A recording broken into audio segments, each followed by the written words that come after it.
I'm Lissy from Fangirlish, and it's a pleasure to talk to both of you. Thank you. Thank you so much. This I had a lot of fun watching the movie, and it felt like it was a lot about music. And I'm not really a music person, but it sort of brought me to thinking, what would be on your mixtape? Both of you, Julie and Gemma, what would be on your mixtape? Like, Gemma? What's in your Spotify Wrapped? Like, what would be the songs? Yes, I really enjoy Heat Waves by Glass Animals. And even before the movie, I listened to a lot of 90s music with my mom, like my Mariah Carey, Celine Dion, Whitney Houston, Miguel, all of these amazing 90s queens. And I definitely I would have to have some Mariah Carey and a little Nas X and some Doja Cat too.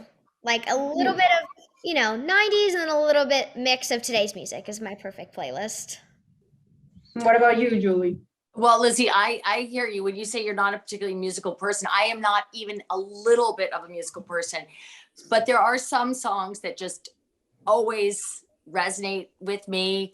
A lot of the 80s sort of John Hughes music, psychedelic furs, kind of music, anything kind of in a minor chord. So Lonely by The Police. And of course, I would always have to put Led Zeppelin, Over the Hills and Far Away at the top of any playlist. Like that. And then what would be like if you had to pick a song and you think if my parents were gonna make me a mixtape, like what would you think your parents would like? Do you have a clear one in mind or no? It's like Julie's face is one of panic. Oh, because my parents were not very musical. My dad would have Elvira by the Oak Ridge Boys, and my mom would just have everything from Neil Diamond's Hot August Night. That's about it. They're not music people either. Even less than me. What about you, Gemma? I think my mom would probably put in some like 90s Mariah Carey, some Whitney Houston, and Celine Dion. And she would put in, I think one of my favorite songs is actually the opening song to the movie. I love you always, forever, near and far. Gosh, what is that called? Anyways, that song, I think it's called Always Forever or something. It's I love that song. And then some modern day music, again, like maybe some Doja Cat and some Christmas music too. I love Christmas music. Oh, and the movie's coming out so close to Christmas.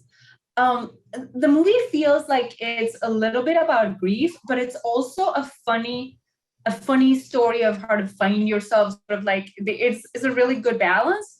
Is there anything in particular you like? Like, do you like playing the more serious moments more or the more comedic ones?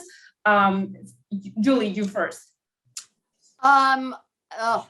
It's never fun to play a grief moment because you kind of, I don't really personally, I don't know how to act it. You sort of have to be it for a little minute. And I hate to sound too actory, but it's a bummer to be grieving for 14 hours or however long that day is. But at the same time, it's very satisfying as an actor to it's very cathartic and it feels really good to be able to get to those places. Obviously the fun scenes are fun. But even when we were playing the grief stuff, we had a lot of fun in between the scenes. I need to keep my energy up by not being sad all day. Yes, I totally agree with like what Julie said too. It's like kind of a 50-50. I mean, I love doing funny scenes because I love to make people laugh. It's one of my favorite things.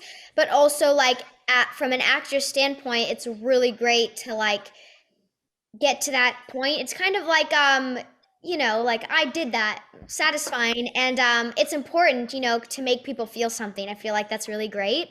And but we had some funny moments because when you play like you have to get there, like you can't really just act it because like you have to really put yourself in that place and it like hurts, especially when your character's hurting. You have to really go there, and sometimes it can be like hard to get out of it. That's the only thing, because you have to actually put yourself through that. I mean, kind of, I don't know, that's just me, but it's kind of like a 50-50 thing.